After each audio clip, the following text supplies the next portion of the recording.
But now I want to discuss why caffeine is maybe a terrible idea. Oh, I knew I was going to get to this. I knew it. Well, let's just skip this part. Yeah. Just ruin my... I'm so sorry. Go ahead. I'm so sorry to do this to you. So caffeine... How am I killing myself? Let's make the reverse argument now, essentially. We've talked about how caffeine rocks, is amazing, changed the whole human condition. And now I want to maybe convince the two of you to quit caffeine for 3 months. Maybe we could all do it together. I can start with a couple hours, but go ahead. You both have probably heard this phrase, but there's no free lunch. There's no such thing as free lunch. Every single action has a consequence. And how caffeine works, everybody, just bear with me here, because this is going to get a little bit dry. I'm going to try and make it interesting. But caffeine occupies a receptor in our brain that is normally occupied by a molecule called adenosine. Oh. Adenosine. If there's anything you get from this podcast, I want you to write down that word adenosine. Adenosine! Brought to you by adenosine. Adenosine. You don't know what it is, but How do we maybe get you will. adenosine to sponsor? Can we get a molecule? Yeah, to sponsor the podcast. Adenosine builds up all morning long and usually about siesta time, which in Europe, siesta time's like between 2-ish and 5-ish. Adenosine is built up so much that it's time to take a nap. My afternoon slump. Yeah. Humans are we have evolved to sleep for a little bit during the day and be awake a little bit at night. And caffeine blocks adenosine. When your adenosine receptors are blocked, you get focused. So this has huge consequences. I cannot stress this enough. Blocking your adenosine is bad for you. Even though the effects of caffeine wear off between 4 to 6 hours. So say you had 1 cup of coffee in the morning at 9 a.m. The effects would wear off between 2 or 3. But adenosine, the caffeine blocking adenosine, it wears off in half-lives. So half of it will be gone by hour 12, 8 p.m. The next half from there will be gone around midnight. The next half will be gone around 3 in the morning, which means even if you have a single cup of coffee at 8 a.m., your adenosine is still being blocked at 3 a.m. And so it keeps you from getting into your deepest phase of sleep. So arguably, if you're like me and you've been drinking coffee for years, you have not experienced truly deep sleep for years, which is terrible. Your brain needs to reset. It's terrible for your brain. Why didn't nobody tell me this 5 years ago? I haven't slept real in 5 years. So, yeah. What a bummer. You are not well rested right now. Neither am I, unfortunately. Surprise, surprise. But, okay. So, I'll back up a little bit. That's probably not the end of the world. You sleep pretty restfully, I imagine, though, right? I thought. So there's a case to be made that, all right, you're not experiencing true slumber. You're never hitting. There's this phase beyond REM. Usually people think I want to get a good REM cycle, and that's where you're doing a lot of crazy dreaming and your brain's very active. There's this phase past REM, which is where you don't dream, you don't stir, you don't move, and it's the deepest phase of sleep. And it's where your brain effectively shuts completely off. Comatose. Complete comatose. People who drink caffeine don't experience that. But there is a reverse argument to say, as long as you're getting good REM cycles, you feel good, you're waking up and you're feeling well rested, you're probably okay. But we really don't know the long-term effects of entire generations of people for hundreds of years never experiencing deep sleep, So we're an experiment. This is a few hundred years experiment for human beings. We're very new to our relationship with this drug and don't fully understand it yet. Interesting. Now here's where caffeine's the real villain and what makes me hate caffeine. Buckle up. Because caffeine ruins your sleep, you wake up in the morning feeling exhausted. So you walk into the kitchen, you see your coffee maker, and you make a cup of coffee so you can feel wide awake. Yes. So caffeine creates a problem that it then tricks your brain into solving. Vicious cycle. Exactly. I've been tricked. How does that make you feel, Brett? I feel deceived. I feel let down. I feel bamboozled.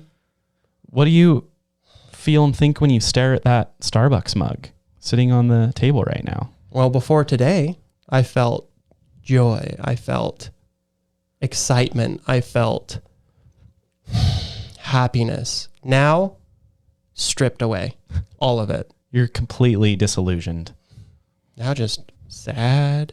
You know, I don't know what it says about me that when Brett has a sad face, that is hilarious. That's so funny. Your sad face. Like, you're going to find no comfort here. You're a dick. Can that be our like poster? Just your face. Just sad. Oh, look at Brett. He's so sad. That's hilarious. Maybe I'll like intentionally make you sad because I'm like, oh, that's funny. He's sad right now. It's going to be great when I have some actual sad news to tell you. I'll be like, oh, Like, dude, I have a life-threatening... I'm going to die. That's so funny. I don't know. Have I convinced the two of you? Would you go off coffee for 3 months now? 3 months is a... Why 3? That's what Michael Pollan did when he know, wrote the but- caffeine book. But can I do like... We could start with a day. Why do we have... Like 3 months seems a little excessive. Is that like the time it takes to reset? Do you think you could like stop anytime you want? No. I don't. Even, well, it's kind of interesting. This is a deeply psychological moment we're all having right now. Like you're actively talking yourself out of Wow. Yeah. consuming caffeine for 3 months. You're right. You're right. I guess I have deeper problems than I originally realized. I have. Wow. Whoops. I'm an addict. How long would you be Drug willing addict. to do it for? We could start small. I just bought a huge shipment of coffee filters. I feel like I can't start now. Are you hearing this? Are you all hearing? Expensive. You're right. You're right. There's always going to be another reason to not quit caffeine. What if I started with... He's justifying. Oh, damn it. What if I started with a week? You think you could do it? Yeah, I do. I could do a week. I quit caffeine How long did you? for For I think it was about 4 months last year after reading this book. 4. Mm-hmm. And I found that it took about 1 week for me to stop going through withdrawal. Mm-hmm. Then it took, I think, another week for me to start experiencing restful enough sleep that I would wake up in the morning automatically alert and not feel like I need a cup of coffee anymore. Mm-hmm. And eventually I just got back on the bandwagon because I missed it. Yeah. I missed it. I like the way coffee tastes. I like meeting up with a friend at a coffee shop. I love do too. a Coke Zero after a hot day of mowing the lawn. I do too. Okay, so here's what I'm getting at, or where my brain's going. So I think I could do it. Mm-hmm. What I would have to do, I like coffee mainly for the hot beverage portion. Mm-hmm. Like I love the feeling of a hot something in the morning. Like a hot Feels good. decaf. Do you think you could do? That's where I'm thinking I should head, because the caffeine maybe necessarily isn't my favorite part. It's a nice benefit, but I think I could do it if I switched to decaf in the morning. Mm-hmm. And then I usually have like a can of Coke Zero in the afternoon, right? When I hit this slump that you're talking When about. your body wants to take a siesta, Yep. take a little nap. And so I think if I replace that with maybe a caffeine-free soda, Yeah. I could do that as well, because I like soda for the bubbly. Yeah. Portion. But you could get that same kind of kick out of like a LaCroix Yes. or yeah. I've really been liking Liquid Death lately. Oh, I like those. Yeah, they're the Death to Plastic company. They've got this sweet mango sparkling water. Yeah. Oh, it's so good. I like those. Oh my gosh, it's so Maybe a nice little Topo Chico and lime. Trello, could you do it? So here's my thoughts, because it's a trade-off for me. The only time I take caffeine is pre-workout, right? Oh, But right. pre-workout has like 300 milligrams. shit ton. That's like 3 cups of coffee worth. 333 and some of them. Enough- Others are like Make your 200. face itch. Yeah, I love it.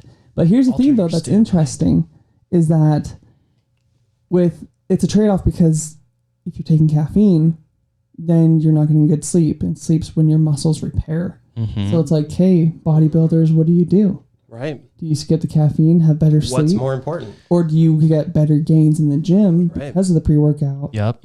at cost of your sleep? Is there a best answer? I think so.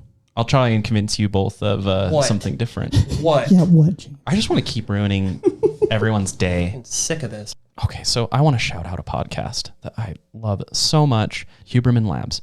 He is a neuroscientist at Stanford in California, and I love neuroscience. I love like just understanding how the receptors in our brain It's work, fascinating. understanding our responses to dopamine, serotonin, adenosine, all that stuff's so fascinating to me. He argues that we should work on enhancing caffeine instead of getting off of caffeine entirely. And that also you can get the most bang for your buck just timing your caffeine, right? So Trello, after reading this book, I love pre-workout. I can't work out without it. I use it every day too. I like it. I switched to stimulant-free pre-workout. And what stimulant-free pre-workout does... Dude, that's just Crystal Light. Damn it, Brett. He's right. It's just Crystal Light. I go to the gym with a giant pitcher of lemonade. And I get on the treadmill and I sip lemonade through a straw. You don't need pre-workout. Judging everyone around me.